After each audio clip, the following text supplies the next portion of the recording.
Every week, two stocks hit new highs for reasons that aren't always obvious. In this series, we break down what's behind those moves so you understand what's actually driving the market. This week, financials, consumer cyclical, and material stocks are still leading, but things are starting to cool off.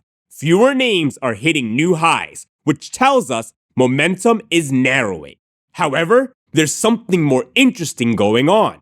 Something that shouldn't be happening. Banks and gold are both making new highs at the same time. Normally, those two don't move together. Banks tend to do well when the economy is strong. Gold, that usually works when investors are looking for safety. Right now, though, money is flowing into both. That's why today we're looking at a major bank and a top gold miner. Not because they're obvious buys, but because together they show the two extremes of what investors are really thinking right now. Let's start with Barrick, because when gold is hitting new highs, it usually means something deeper is going on under the surface. Barrick is one of the world's biggest gold miners. Their North American operations, especially Nevada gold mines, are the crown jewels. That's where most of the cash comes from. Gold itself is interesting right now. It's not just a commodity, it's a signal. When gold rallies, it usually tells us investors are nervous about the economy. That's why seeing Barrick hit a 52-week high at the same time as banks is unusual. Thanks to high gold prices, the company is generating record cash flow. Their Q3 free cash flow jumped over 270% from the prior quarter. They've got a solid balance sheet, and management is returning cash to shareholders through buybacks and dividends. On top of that, the company has a long-term growth catalyst, the 4 Mile gold discovery in Nevada.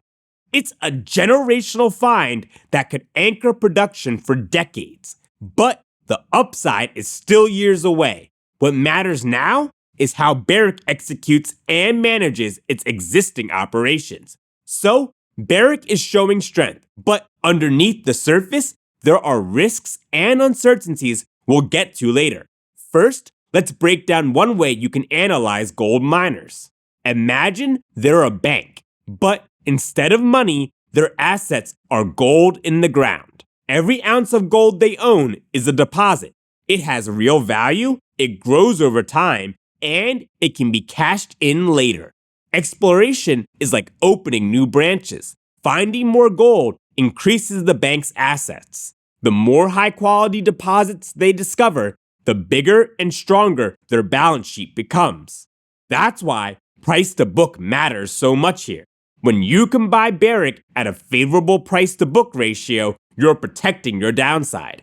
The higher a premium above one book value you pay, the more downside risk you take.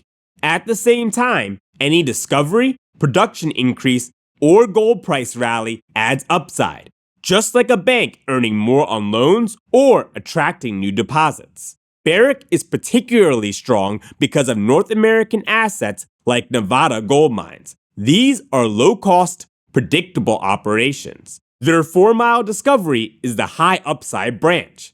Still years away, but massive potential. So, when you look at a gold miner through this lens, you're not just chasing the spot price of gold. You're looking at quality assets, disciplined operations, and growth optionality. All things that shape long-term value, just like a solid bank balance sheet. That's why the price you pay matters. It changes your risk and reward. When it comes to Barrick, the key is the price you pay for the assets. Remember the gold bank metaphor. The higher the premium you pay over the gold in the ground, the more downside risk you take. Right now, Barrick is trading at a 3 times book value. That's huge. Some of it could be justified by reserve growth. In 2024, gold reserves went up 23%, and copper was up 224%. Then there's the massive potential of 4 Mile. That's what investors are betting on. My take, though, the risk isn't worth it at this price.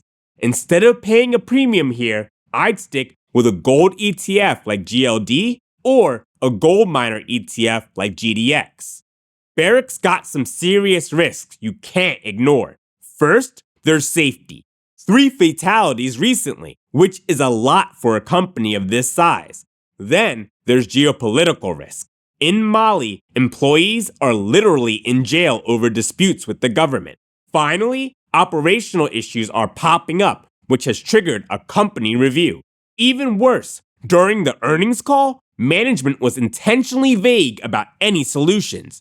All of this gives any potential investor pause. The takeaway? Think of gold miners like a bank. The value is in the assets you hold, but the price you pay matters.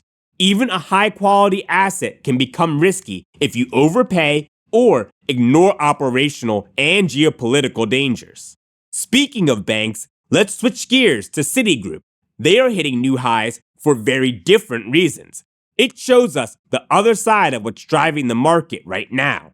Citi is in the middle of a major turnaround.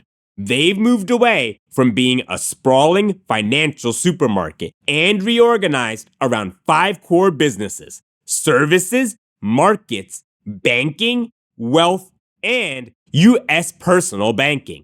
Each one has a clear focus, which makes the company simpler, faster, and easier to manage. The standout here is the services division. It's huge.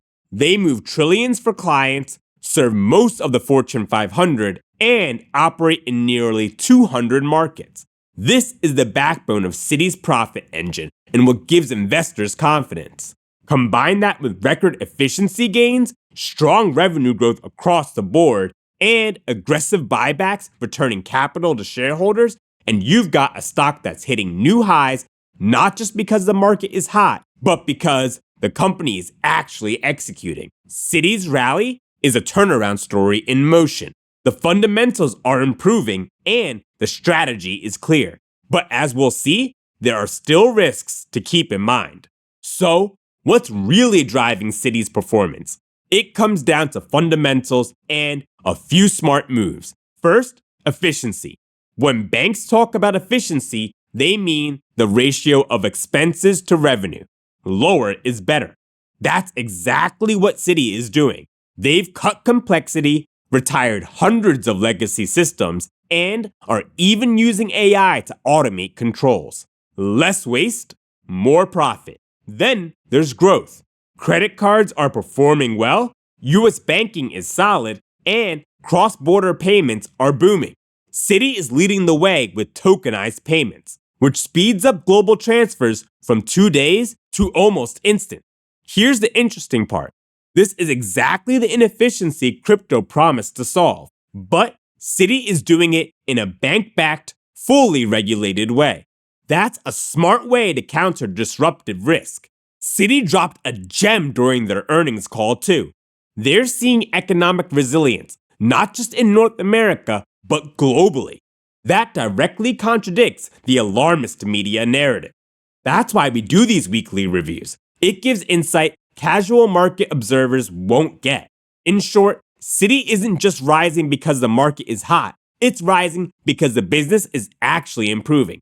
In fact, in too many ways to list without a deeper dive. When it comes to Citi, the price you pay matters. But unlike a gold miner, the balance sheet is trickier to value. A weak loan book eventually gets written off, which is why Citi used to trade below a 1 book value. Now, Citi's cleaned up its balance sheet and trades around a 1 book value. The forward PE is about 12, implying an 8% yield. Still, I'm skeptical about long-term growth. Using 3% growth plus that 8% yield, we get an 11% projected return. With the forward PE stable, that underperforms the market. My take? It's a solid turnaround story, but it's probably too late to jump in. The main risk? A global recession. That's exactly why we're seeing gold hit new highs right now. Citi's loan book isn't bulletproof. It was trading below book value for a reason. If the economy tanks, some loans could go bad, and that would hit shareholders hard. The takeaway? Citi is more useful as a canary in a coal mine rather than a good investment. And right now, that canary is still singing, which means the economy is doing just fine. So wrapping up this week's highs, Barrick and Citi are hitting new peaks, but for very different reasons. Barrick shows the gold rush side of the market. Strong assets, long-term optionality, but significant risks underneath. Citi shows the bank side. A turnaround story, solid execution, but sensitive to the broader economy. The takeaway? The market is complex. Seeing both a gold miner and a major bank hit new highs at the same time tells us investors are in disagreement. Some trust the economy while others are rushing to safety. It's a reminder, stocks can hit new highs even as investors disagree about the state of the market and the economy. That's it for today, guys. If you found this helpful, hit like. And since you stuck around this long, join me on Discord. Link in the description. I really do want to talk to you. Thanks. Bye.